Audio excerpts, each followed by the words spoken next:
Glória a Deus. A paz do Senhor, queridos irmãos e irmãs. Eu estou tão cheio, mas tão cheio.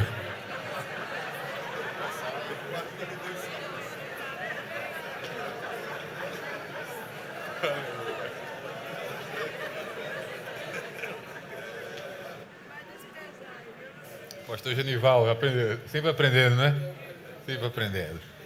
Alegria retornar a essa igreja, contar com amizade, com carinho, ser honrado e considerado e ter essa rica e, ao mesmo tempo, grande responsabilidade de, nessa noite, trazermos uma palavra.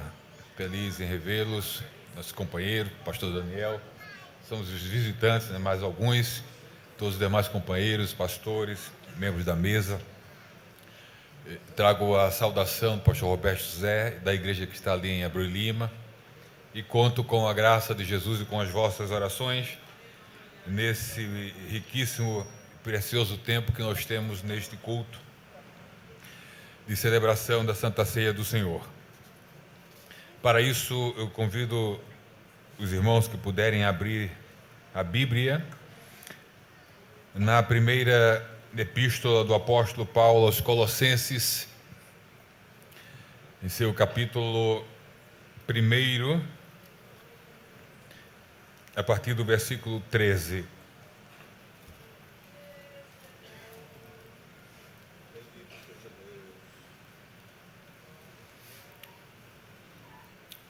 A todos aqueles também que nos assistem, que nos escutam, que Deus em Cristo vos abençoe. Diz a Bíblia, na primeira epístola do apóstolo Paulo aos Colossenses, capítulo 1, a partir do versículo 13. Ele nos tirou da potestade das trevas e nos transportou para o reino do Filho do seu amor, em quem temos a redenção pelo seu sangue, a saber, a remissão dos pecados, o qual é a imagem do Deus invisível, o primogênito de toda a criação, porque nele foram criadas todas as coisas que há nos céus e na terra, visíveis e invisíveis, sejam tronos, sejam dominações, sejam principados, sejam potestades, tudo foi criado por Ele e para Ele. E Ele é antes de todas as coisas, e todas as coisas subsistem por Ele. E Ele é a cabeça do corpo da igreja, e o princípio e o primogênito dentre os mortos, para que em tudo tenha a preeminência, porque foi do agrado do Pai que toda a plenitude nele habitasse, e que, havendo por ele feito a paz pelo sangue da sua cruz, por meio dele, reconciliar-se consigo mesmo todas as coisas, tanto as que estão na terra como as que estão nos céus. Amém. Glória a Deus. Estávamos lendo algumas coisas relacionadas ao contexto em que esta epístola foi escrita aos Colossenses pelo apóstolo Paulo. E uma das coisas que logo me saltou à mente e aos olhos, e creio que pelo Espírito ganhou destaque em minha atenção, foi o fato de que a epístola de Paulo aos Colossenses é uma daquelas epístolas que geralmente são classificadas, ela faz parte de uma daquelas epístolas que geralmente são classificadas como as epístolas das prisões. Presume-se que Roma, uma das suas prisões em Roma, foi o lugar de onde Paulo escreveu essa carta. E a atentar para esse fato, me veio também à mente ao entendimento de que Paulo, o apóstolo Paulo, ele tem muito a nos ensinar, não apenas com aquilo que escreveu das suas prisões ou nas suas prisões, mas tem muito a nos ensinar com as suas próprias prisões. Paulo nos ensina com as prisões e Paulo nos ensina das suas prisões. Paulo nos ensina com as suas prisões, dentre algumas coisas, ele nos ensina que Paulo sempre tirou proveito, ele sempre viu e percebeu em suas prisões, que não foram poucas, quando ele escreve a segunda carta aos Coríntios, no capítulo 11, e defende ali o seu apostolado em comparação com os demais apóstolos, e, entre outras coisas, ele escreve em prisões, muito mais. Ele experimentou mais prisões que qualquer outro apóstolo. E ele sempre viu, como falávamos em suas prisões, oportunidades. Paulo não lamentava por suas prisões, Paulo não reclamava por suas prisões, Paulo não murmurava por suas prisões, Paulo não questionava por suas prisões. Ele compreendia que tudo estava debaixo da soberania de Deus, que todas as coisas cooperavam para o bem daqueles que amam a Deus, daqueles que foram chamados segundo os seus decretos. Aleluia. Por isso Paulo sempre teve uma postura em suas prisões que nos ensina. Eu pensava também sobre a natureza das prisões. Nós podemos enfrentar, e alguns enfrentam prisões das mais diversas formas e maneiras. Prisões literalmente falando, como a que ele vivenciou, a que ele experimentou. Às vezes Paulo estava preso num ambiente mais tranquilo, uma prisão domiciliar, como aquela do final de Atos, mas por vezes ele se encontrou em prisões difíceis, em prisões úmidas, em prisões escuras, como a de Filipos, mas ele nunca adotou a postura, ou alguma das posturas que aqui citamos no sentido negativo do termo. Então há essas prisões literais, mas às vezes experimentamos também prisões circunstanciais.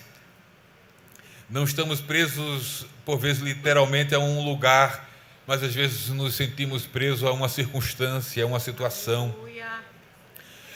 Os psicólogos falam de prisões emocionais, pessoas cativas de suas emoções. Existem as prisões espirituais, existem várias formas de prisões, mas nós aprendemos com o apóstolo Paulo que na condição de crentes, dentre tantas coisas que poderíamos fazer, em qualquer das prisões que porventura venhamos a nos encontrar, ou que alguém na condição de crente se encontra, é que nas prisões nós podemos orar a Deus. As prisões não impedem as nossas orações. Eu tenho certeza e convicção no meu coração que nessa noite é uma mensagem de Deus para alguns que se percebem aqui cativos, presos a lugares, a circunstâncias, a situações. É possível que alguém, inclusive, que nos assiste, não veio à igreja hoje porque ficou detido em casa, alguém proibiu, você não vai hoje, você não sai hoje. E talvez não apenas hoje, talvez alguns crentes deixaram de frequentar irmãs ou filhos, ou deixaram de frequentar ou se ausentaram de alguns cultos porque estão proibidos, detidos em casa, de saírem, pelo menos para esse fim, quando não por vezes cativos de uma forma absurda. Mas as prisões não nos impedem de orar a Deus. Nós aprendemos com o apóstolo Paulo que as prisões também não nos impedem de louvar a Deus. Nós aprendemos com o apóstolo Paulo que as prisões são muitas vezes oportunidades de evangelizarmos. É provável que esse culto possa estar sendo assistido em algum presídio que possa dar essa liberdade. Você que está aí preso, saiba que há muitas oportunidades nessa sua prisão. Nós aprendemos ainda com o apóstolo Paulo que as prisões podem ser utilizadas para estudo e crescimento. Foi de uma de suas prisões que ele escreveu para Timóteo, na sua segunda epístola, capítulo 4, pedindo para que Timóteo lhe levasse os livros, acape os livros. Prisões são oportunidades de nos dedicarmos, por vezes, dedicar tempo à leitura, a estudo. Prisões não nos impedem de continuarmos crescendo na graça, no conhecimento de Jesus. E foi ainda dessas prisões que Paulo escreveu. Prisões são também, por vezes, oportunidades de produção. Nós vivemos, falando em prisões dos mais diversos tipos, nós vivemos alguns anos atrás uma prisão que não gostaríamos de ter vivido. Vivemos os lockdowns da pandemia. Alguns passaram a prisão da pandemia lamentando, outros passaram orando, cantando, adorando, bendizendo, louvando, estudando, escrevendo, produzindo. O fato é que as prisões podem ser aproveitadas por todos nós. E foi em meio a muitas dessas ações e atitudes do apóstolo Paulo, como no caso de Filipos, no contexto de adoração e oração, que as cadeias se romperam e as portas se abriram. Então não importa o tipo de prisão que você esteja vivenciando ou que venha a vivenciar, aproveite as prisões e veja as prisões como oportunidades de fazer alguma coisa para Jesus e de reconhecer a soberania dele em todas as coisas. Então, o Colossenses é uma dessas cartas que Paulo escreveu das prisões. Quando nós investigamos os propósitos ou os objetivos de Paulo ao escrever aos Colossenses, os eruditos, os estudiosos nos apontam alguns desses objetivos, e entre um deles estava o de combater os falsos mestres, os falsos ensinos. Há pelo menos no capítulo 2 desta epístola, no versículo 8 e no versículo 18, informações que dão sustentação para esse entendimento de que se trata de uma carta, acima de tudo, da preocupação do coração de um apóstolo com a saúde doutrinária da sua igreja. O versículo 8 do capítulo 2 diz: tendo cuidado para que ninguém vos faça presa sua por meio de filosofias e vãs sutilezas, segundo a tradição dos homens, segundo os rudimentos do mundo e não segundo Cristo. No versículo 18 nós lemos: ninguém vos domine a seu bel prazer, com pretexto de humildade, culto dos anjos, metendo-se em coisas que não viu, estando debalde inchado na sua carnal compreensão, não ligada à cabeça, do qual todo o corpo, provido e organizado pelas juntas e ligaduras, vai crescendo em aumento de Deus. Então essas foi uma, senão a principal preocupação do apóstolo Paulo ao escrever aos Colossenses. Mas o que nos chama a atenção ainda nessa noite, ao nos debruçarmos sobre essa epístola e esse texto, é que mais uma vez aqui a oportunidade não apenas de produzir instrução ou orientação, mas a oportunidade de a adoração está diretamente associada e conectado com a instrução do apóstolo Paulo. Quando nós estudamos as cartas de Paulo, inclusive as chamadas pastorais, há uma característica muito presente em suas epístolas, é que nós encontramos nela não apenas expressões de ensino, ou orientação, ou instrução. Em boa parte das epístolas do apóstolo Paulo, nós encontramos expressões de louvor e de adoração. Nós encontramos as chamadas doxologias, que são fórmulas de louvor e adoração. Por exemplo, porque dele, por ele e para ele são todas as coisas, glória pois a ele, amém. Isso é uma doxologia. Ao mesmo tempo, muitas dessas doxologias eram partes, estrofes ou partes de hinos já compostos pela igreja, que inicialmente começou a cantar a partir dos salmos, mas logo, por causa da sua fé em Jesus, surgiram os hinos cristológicos. Os salmos apontam para o Messias, apontam para Jesus, mas a igreja do Novo Testamento vive a realidade de Jesus já ter nascido, vivido, morto, ressurreto, exaltado, e hinos a Jesus já começavam a ser compostos. E essa epístola tem essa característica presente em Romanos, presente em Efésios, presente em outras. Paulo não apenas nos enriquece, nos ensinando com pura instrução, mas Paulo também nos ensina com cânticos de adoração. Esse texto que nós lemos, ele é compreendido, ele é interpretado e ele é classificado por muitos como um hino. Os irmãos podem investigar comentários bíblicos que vão se deparar com essa realidade.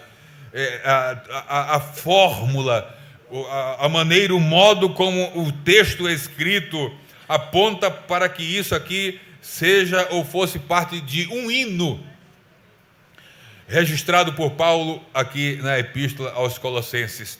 Bem, nós falávamos que um dos propósitos, os objetivos dessa carta certamente foi combater heresias, combater equívocos, combater filosofias e fábulas e vãs sutilezas, combater ensino tipo culto aos anjos, combater a falsa humildade desses mestres.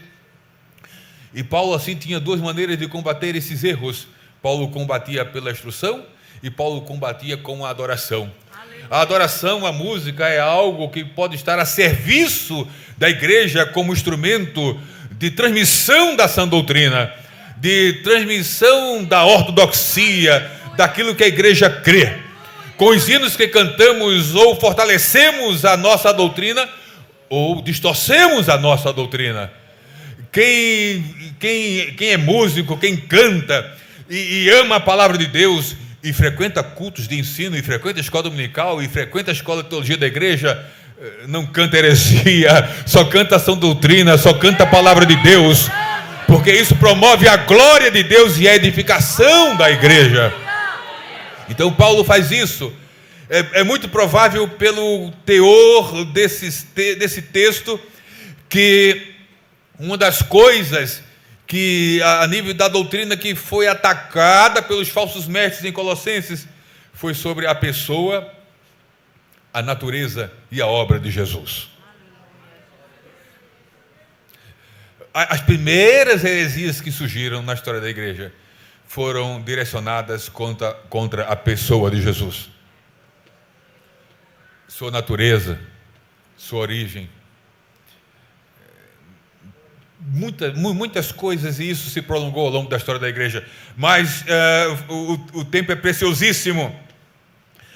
Observemos a resposta de Paulo por meio dessa epístola instrutiva e ao mesmo tempo deste hino contido nessa carta, o que ele lembra a igreja em Colossos, porque no capítulo 2 ainda, verso 6, ele diz assim: como, pois, recebeste o Senhor Jesus Cristo, assim também andai nele.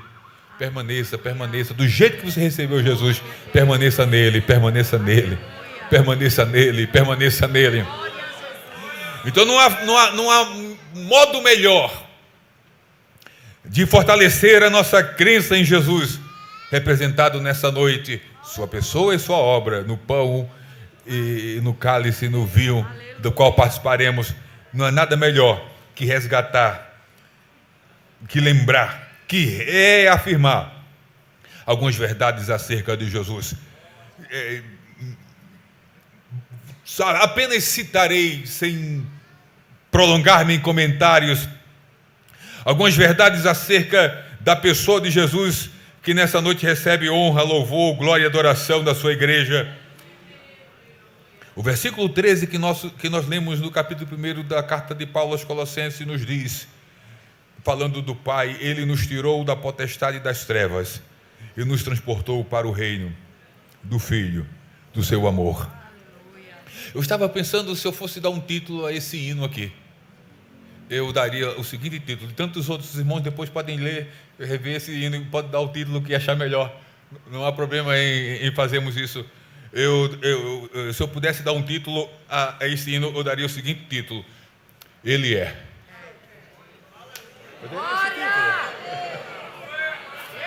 Aleluia! Aleluia! Porque a primeira coisa que esse hino nos diz que Ele é, e que Jesus é que Jesus é filho do amor do Pai.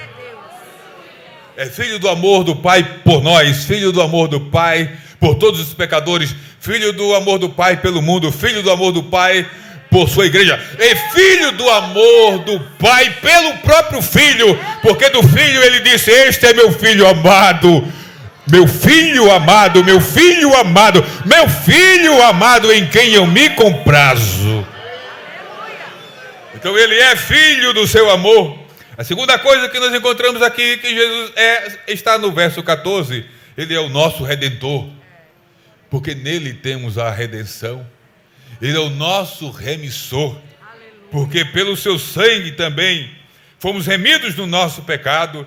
Outra coisa que o hino nos lembra que Jesus é que ele é a imagem do Deus invisível, que não apenas reflete quem o Pai é, mas tem participação naquilo que o Pai é, e o Pai é Deus, e Ele é Deus, e o Espírito é Deus. Ele é o primogênito de toda a criação, não o primeiro a ser criado, mas o que detém lugar de honra sobre toda a criação. Ele é o governante, ele é o soberano sobre toda a criação. Por motivos óbvios e lógicos, porque ele é o criador de todas as coisas, porque nele foram criadas todas as coisas que há nos céus e na terra. Não há um ser espiritual que não foi criado por Jesus. Não há coisa alguma que não foi criado por Jesus na terra nem no céu. O Filho é também co-criador com o Pai. Coisas visíveis, coisas invisíveis, sejam tronos, sejam dominações, sejam principados, sejam potestades, tudo foi criado por Ele.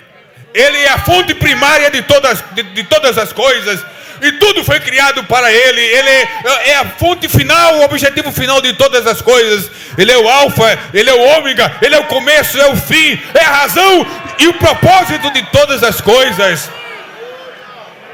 Por Ele e para Ele. Ele é, verso 17, Ele é antes de todas as coisas. Claro, o Criador de todas as coisas. Mas Ele não é apenas antes de todas as coisas Ele sustenta.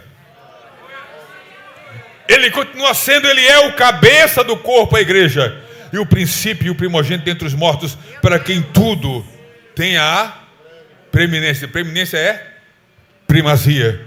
Que o Senhor nos dê da sua graça e misericórdia, para que Jesus continue tendo a primazia na nossa vida, a primazia na nossa família, a primazia no nosso trabalho, a primazia nos nossos estudos, a primazia nos nossos projetos, a primazia no nosso ministério, a primazia na igreja, a primazia no culto, a primazia na adoração, a primazia na pregação, a primazia em todas as coisas, a primazia em tudo.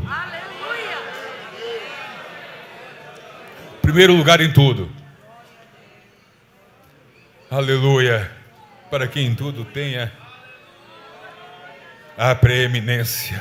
Verso 19, porque foi do agrado do Pai que toda a plenitude nele habitasse, porque Ele é Deus. Só Deus pode conter toda a plenitude de Deus. Toda a plenitude de Deus só cabe em Deus, não cabe em mais ninguém. Aleluia, Ele é. E que havendo feito por Ele, feito a paz, Ele é a nossa paz. Aleluia. Pelo sangue da sua cruz, por meio dele, Ele é o nosso reconciliador. E há uma coisa, tantas que já vimos aqui, tremenda: por meio dele reconciliar-se consigo mesmo todas as coisas. Por meio de Jesus, o Pai reconciliou consigo mesmo todas as coisas. Ninguém pode se reconciliar com Deus. Se reconciliar significa voltar a desfrutar de um relacionamento correto. Ninguém, por vontade que tenha, conseguirá por si só se reconciliar com Deus. Toda a iniciativa, todo o plano, toda a aplicação da reconciliação parte de Deus. Nós respondemos por fé, é a nossa parte. E que, havendo feito por Ele a paz pelo seu sangue, pelo sangue da sua cruz, por meio dele, reconciliar-se consigo mesmo. Todas as coisas. Algumas coisas estão em processo de reconciliação. Outras já foram reconciliadas. Mas no final, tudo culminará com a reconciliação com o Pai. Tanto as que estão na terra, como as que estão nos céus.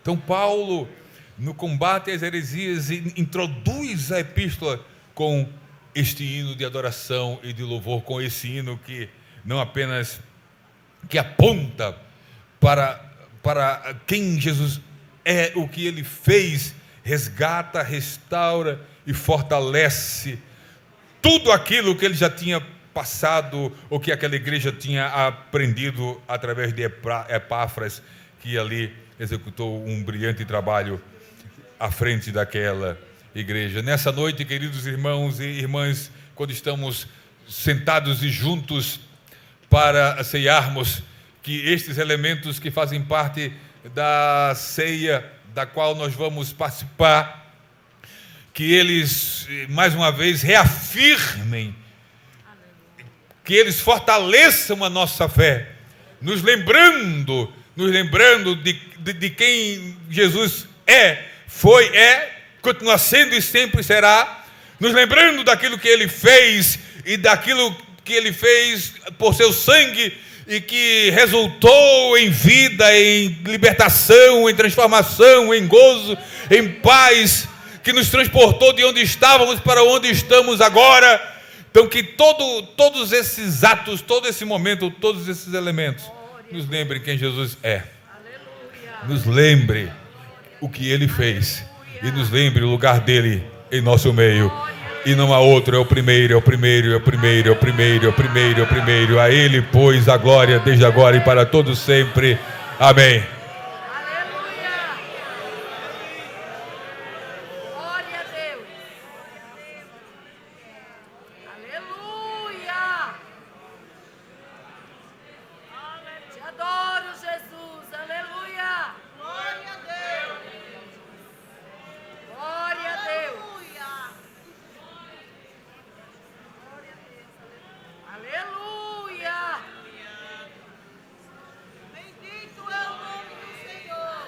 Coloquemos-nos de pé, irmãos amados.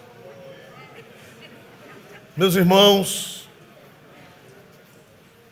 a Bíblia diz: examine-se, pois, o homem a si mesmo, e assim coma deste pão e beba deste cálice.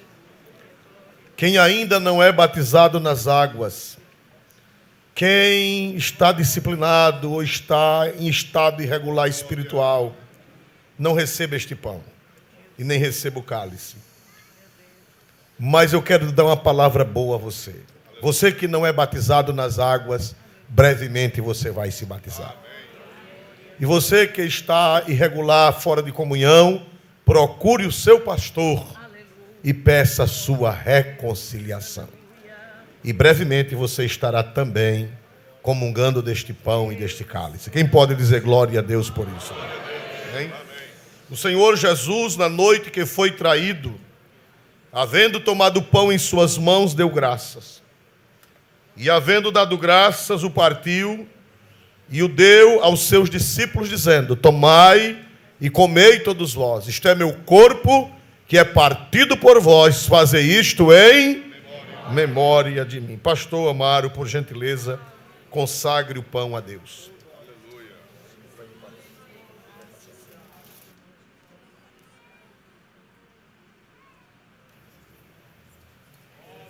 Oremos. Querido e eterno Deus, Pai amado e santo, neste momento que estamos na Tua presença, Senhor, te apresentar o pão ó Deus querido, e pedimos que o consagre, Senhor, a memória, o símbolo da carne do teu Filho amado Jesus, que foi partido por nós ali na cruz. Consagra, Senhor, para que os teus servos que estão reunidos e unidos, ó Deus querido, possa alimentar a sua alma, fortalecer o seu espírito para servir ao Deus vivo. Deus querido e santo, te pedimos que abençoe, em nome de Jesus Cristo, teu Filho amado, que vive e reina para todo sempre. Amém.